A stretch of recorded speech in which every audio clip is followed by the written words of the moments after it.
everyone, Al DeMarco here along with Brandon Lang, and this is the postseason edition of the Countdown to Kickoff show. Yes, we are just a few days removed from one of the most exciting Super Bowls, if not the best Super Bowl ever, and certainly the most controversial Super Bowls ever, based on that final call, the brain freeze by Pete Carroll. But as far as we're concerned, Brandon, it doesn't matter because we were both on the Patriots. And I think one thing that maybe the viewers out there would be interested in, right after the AFC Championship game, when we both loved the Patriots to beat up the Colts, you called me and said, what do you think? Who do you like? And I told you I'd love the Patriots from the outset. And you said exact same damn thing. Yeah. I tell you what, looking at the game, everybody wants to say Seattle lost the Super Bowl. And I look at it completely different.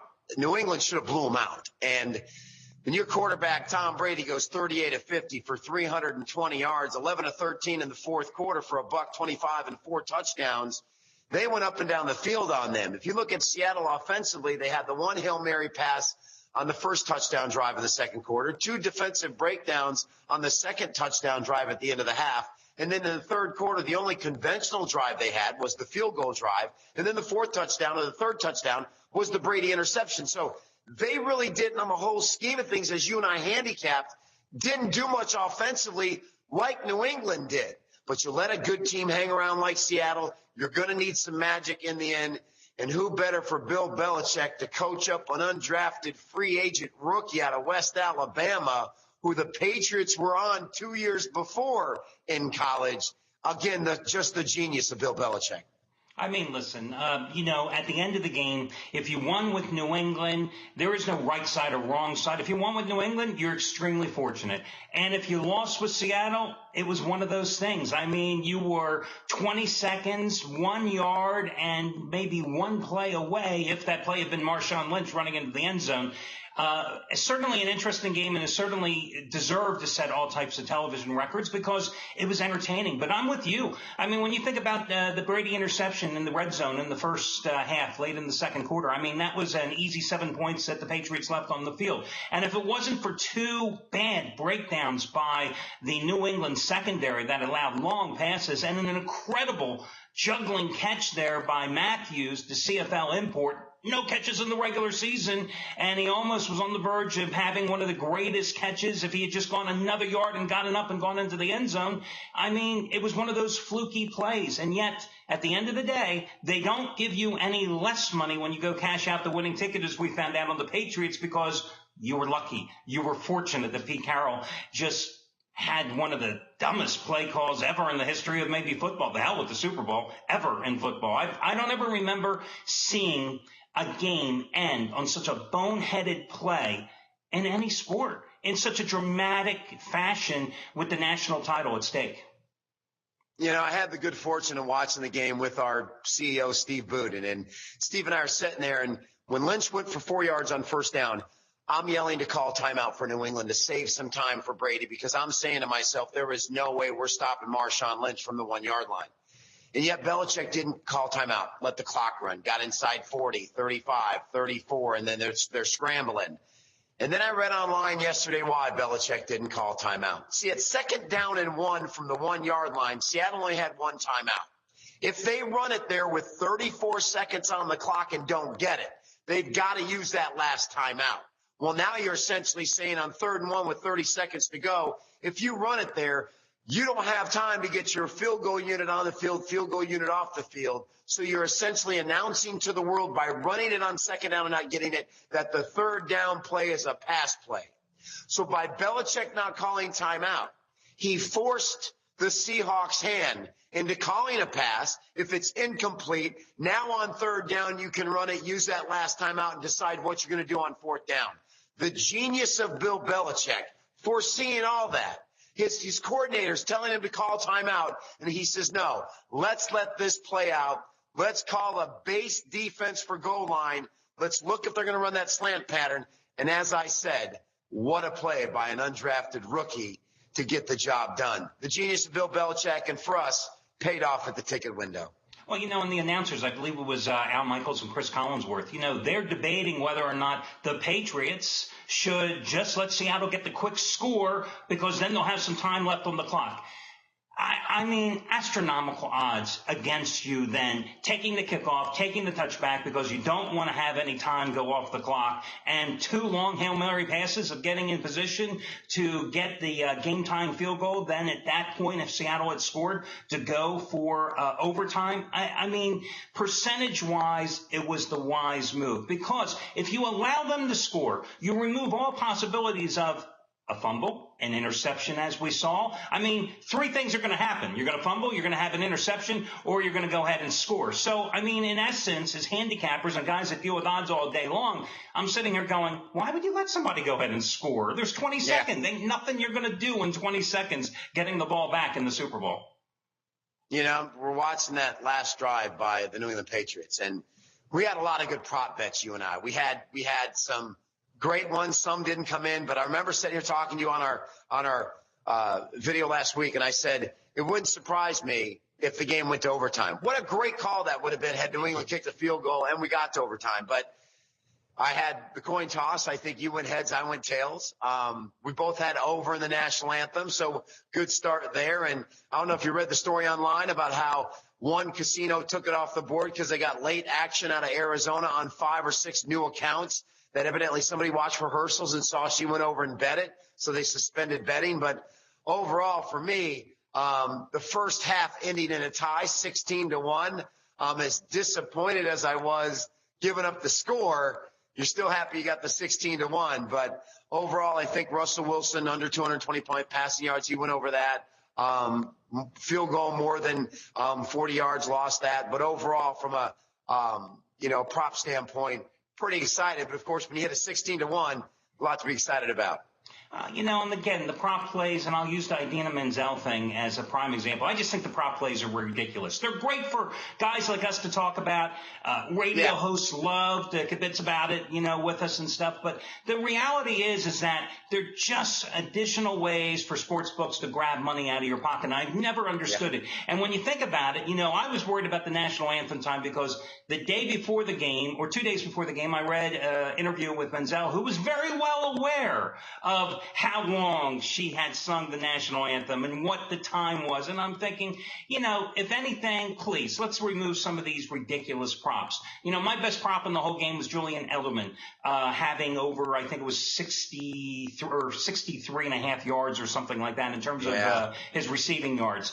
And it was nice. I mean, it was okay, but I would much rather collect on the Patriots, and that's the bottom line. And by the way, that end of the game, that final call, all I could remember, though, back from my childhood was the Miracle in the Meadowlands. If you remember that game from like 78 with the Giants and Eagles, when instead of handing off the Giants, rather than running out time, handed off the ball instead of taking the kneel down. And then there was the fumble. Herm Edwards, who's on ESPN, then returns it for the touchdown to give the Eagles a win. I think it propelled them into the playoffs or something. And I kept thinking back to that play at the end.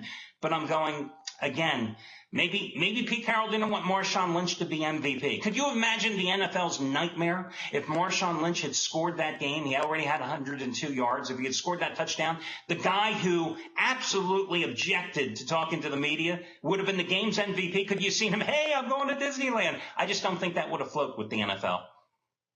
I thought about that too, and I think that's a very, very, very valid point. I got to believe it may have entered Pete Carroll's head. And then another thing entered my head was that the poster child of their organization, the face of their franchise, is Russell Wilson. And I think at 2nd down and 1, they had a feeling, let's let Russell have a shot here. Let's have Russell have a shot here. If he throws the winning pass, who better to represent our franchise for the history of the NFL, of this Super Bowl to be remembered? And I truly believe that the last thing they ever thought on the face of the planet Earth, that Russell Wilson would throw a pick there. And it's something they're going to have to live with for a very long time and be second guessed for a very long time. But again, for me and you, to have New England come through, to have that great taste in our mouth that we get to celebrate for an entire year, knowing that we were on the right side of the game and got the break we needed, it feels a whole lot better being on the winning side than it is the losing side. And that's the bottom line. There is no better taste in winning in this business. Hey, one more thing. Listen, I just wanted to get your opinion. On Monday's video report post Super Bowl on my own website, I went ahead and I said, I don't care if you happen to be a salesman in a 4-person realty office, if you happen to be an account executive in a Fortune 500 firm, or if you happen to be a player in any professional or collegiate sport. You've got to have 100% faith and confidence in your office manager, in your CEO, and your coach or manager. And you saw some of the players, as NBC and some of the other networks and reporters and stuff tweeted after the game, having disparaging remarks about their coach, their team, their play call in essence. And of course, anybody that commented on the call was directly commenting on Pete Carroll's, play call period. And you got to wonder about this team. You've got all these months till you get to the OTAs, all these months till you get the exhibition football, a year until maybe you get back to the playoffs again. It's so easy to lose a locker room. And as a former reporter, I've been in locker rooms. I've seen how teams can quit on guys. I'm not saying they're going to quit on him, but in the back of their minds, there's now that seeded doubt with if they're in another big situation, is our guy going to call the right play? What's going on? I just wonder about the total confidence factor that they have in Pete Carroll anymore. I heard Willie McGinnis on NFL Network talk about, and it was Willie McGinnis and Heath Evans, who had played for New England, and he was on the 18-0 team that lost to the Giants. And in the locker room after the game, they came up and emotions are high. You just lost a game. And he said, you know what? We threw no one under the bus. We said nothing negative about our coach, nothing negative about our team. He said, that's the Patriot way. That's the Patriot way. You're taught that, you keep it in house. You don't share. And I think what we learned about Seattle is that they're sore losers, that all the popping off and all the interviews and everything about their team, it's great. Richard Sherman when they're winning and Baldwin after the win against Green Bay, nobody believed in us and all that. But at the end of the day, they didn't know how. They knew how to win. They knew how to pop off and win, but they didn't know how to lose. And I couldn't agree with you more that if people don't think that the ramifications of this kind of loss and the way they lost is going to tear this team apart, it's going to hurt. And going forward, they may be okay and they may win games and they may have a great season, but I truly believe they're not going to be the Seattle team from this year. I think that you're going to have some pretty heavy emotional rebuilding with the questions of not running Marshawn Lynch and then having to answer why. You think Green Bay has to live with the loss to Seattle with the way they lost for the rest of their life. That was a conference championship game. You lose a Super Bowl of this magnitude, it's going to stay with you till you go into your grave. And that's something Pete Carroll and Bevel and the whole organization is going to have to live with, especially with how high of an intensity and a personality that this team has with beast mode, with the Skittles, with their attitude. And now it's crumbled. Tough rebuilding for this organization. Well, and karma's also a bitch, and it's interesting how karma played out in the postseason. You have the Cowboys who should have advanced if not for the penalty, so Green Bay gets the break. Green Bay then, of course, has the epic collapse and watches Seattle win in overtime. Seattle, of course, benefits from Green Bay's epic collapse and gets its comeuppance in the Super Bowl. Karma is an amazing thing, and I've always said that you're never going to have enough positive karma, but ultimately it does come back to bite you in the ass, and sometimes it does. The other thing about the Seattle team, listen, I've said all season long, and I think I mentioned to you as well, I thought the Seattle defense was a fraud. Oh, they were a good defense, especially against the run. But, when they lost their two top pass rushers, I think one left the team via free agency, Clemens, and went to Jacksonville maybe, and then the other guy left, either was traded or free agency as well before they started the season. They did not have that fearsome pass rush that they had a year ago. They couldn't generate any pressure other than Bennett on Brady all day long. And Josh McDaniels, I thought it was a great game plan, just constantly taking what the Seattle defense was going to give you, go to the short underneath passes, and that eventually opened it up for Brady to air it out, for example, on the Gronkowski touchdown pass. But basically it was the type of thing where, Brady was just sitting back there in the pocket, plenty of time. I thought it was a great move when Belichick went into the second half and turned to Shane Vereen. One of my prop plays was Garrett Blount over 14 and a half carries. Well, he only had 14 because they realized at a certain point that this ain't working. Now instead we'll use Shane Vereen in the short passing game to, in essence, be our ground game. And my goodness, how effective was that? I tell you what, I've had Brady and Belichick cost me a lot of money over the years. I just have. And I've gotten angry. And I even said on my website somewhere in the past that Tom Brady and Bill Belichick will never win another Super Bowl together. And I almost let that sway me here. But at the end of the day, that's as great a performance as I've ever seen by a quarterback in Tom Brady against, like you said, a good defense with great cover guys, that when the chips are down and you're down 10, and in the history of the NFL, nobody's got more fourth quarter comebacks than Mr. 6th round draft choice, married to the supermodel. And to watch him go 11-13 for $125, 320 for the game, 4 touchdowns. It just, listen, Joe Montana went to 4 Super Bowls. Joe Montana won 4 Super Bowls. But again, how many Hall of Fame players did Joe Montana play with? And how many Hall of Famers has Tom Brady played with? 0. There's not one person Tom Brady has played with yet that's in the Hall of Fame. The interchangeable parts, the new receivers, and yet here's a guy that's won 4 Super Bowls and played in 6. And I'll tell you right now, not because he won me the Super Bowl and I'm now 23-2 for the course of my career with this selection, but to me, he's the greatest quarterback of all time. And I just want to say thanks, Tom, because without you, I'm not 23-2, I'm 19-4. So I feel pretty good.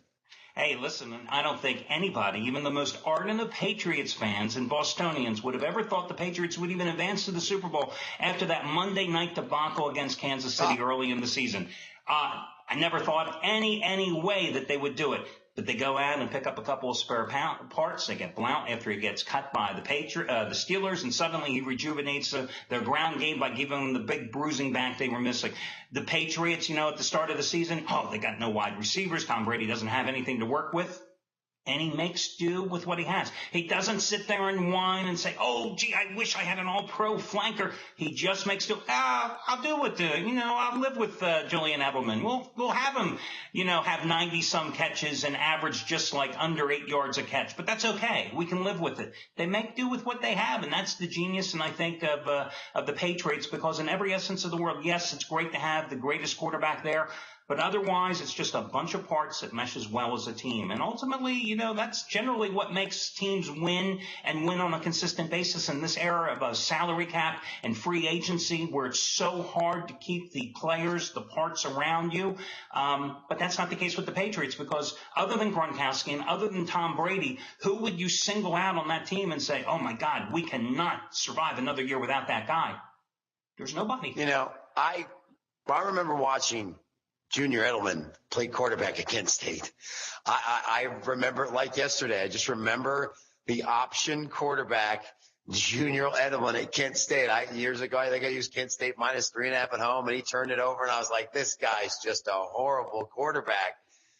What a stud. I mean, there's no other way to say it. He's Wes Welker on steroids. I mean, he's just incredible.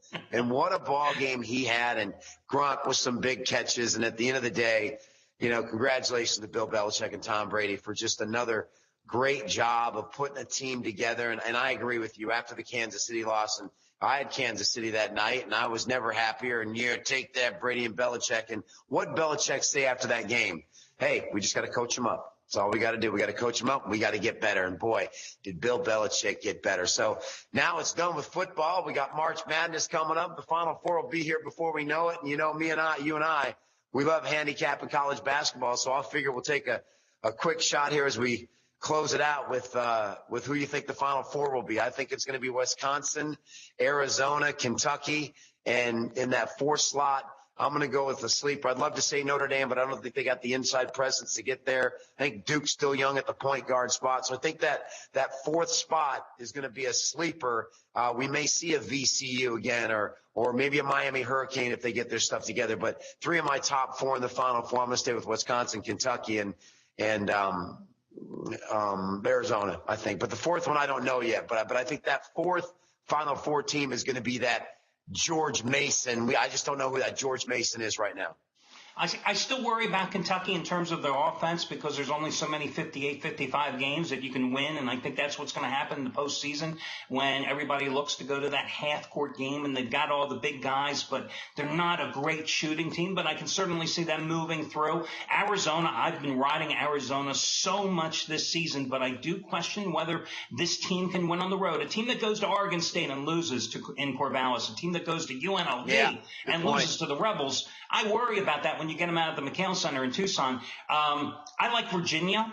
I think Virginia, ultimately a team that has enough offense, a good shooting team, even though you don't see it, a team that scores like 70, 80 points a game. They're a good percentage team from field goal range and just a lockdown defense. Wisconsin, when you have the big man with Kaminsky, that's good. I think a sleeper is going to be Gonzaga. Listen, they won their big game. Matter of fact, I just had Gonzaga this past Saturday, minus 17.5, and they beat Memphis, an overrated team, by 18 at home. That was their last big game of the entire season. They got nobody else other than closing with BYU at home. So to me, you've lost by 3 points to Arizona. You're going to lock up a number 1 seed. And that is a very good team with Sabonis down low. They've got 2 big men. They're much more athletic team than Mark Few has ever had probably in his history there. Strong backcourt. I think they could be even though this is a team that's been a perennial postseason contender, that would be my sleeper team along with Virginia to round out the brackets. Yeah, I like that. I forgot about Virginia. They were my free pick winner on Monday night over North Carolina to bounce back, and I'm sort of angry I didn't use them as a paid play. But you're right, Gonzaga. I kind of slept on them out there on the West Coast. So, and I'm a big fan of Virginia. So that's a good call, fantastic call by my man there. So, it's all about basketball now. So let's get after it and let's keep this winning streak going. Well, unfortunately, I've often mentioned that I don't understand how a lot of handicappers in our business that we've known in the 20 years we've been doing this, they hang up their shingle, gone fishing right after the Super Bowl, and they just don't care. And it's like, what are you doing? I mean, they'll come back for the tournament, but it's like there's money to be made every single day. And I've always said that the Super Bowl, there's no line value because it's the most overhyped game. You've got that 2-week window, and it's the only game in town. I like to concentrate the most where the odds makers concentrate the least. It is so much easier to find winners in college basketball, for example. Any given night when you have 15 to 40 games being played, and on the tournament in the first week when, you have all these games plus the NIT, the CBI, and the CIT, there's so many winners out there in soft numbers, and that's how me and you make money. Yeah, I've built up this winning streak going for 4 straight winning weeks this week and 16 of the last 21, and obviously – to win, 3 straight weeks, you got to win in basketball, and you got to win Tuesday, Wednesday, Thursday, Friday, and build that bankroll and continue to win in basketball. And I've been on a great underdog roll, and I agree with you 100%. You have so many little mismatches every night to just find. There's golden nuggets there. I always get excited for the February leading up to March Madness with the conference tournaments. We got about 3 more weeks of regular season college basketball, and then we're into March. Next, NBA playoffs, and blink your eyes, we're handicapping football next year. So we'll come back to a March Madness show. But for the meantime, I'm gonna enjoy this New England Patriot for a while, buddy, because that was a big one. Absolutely.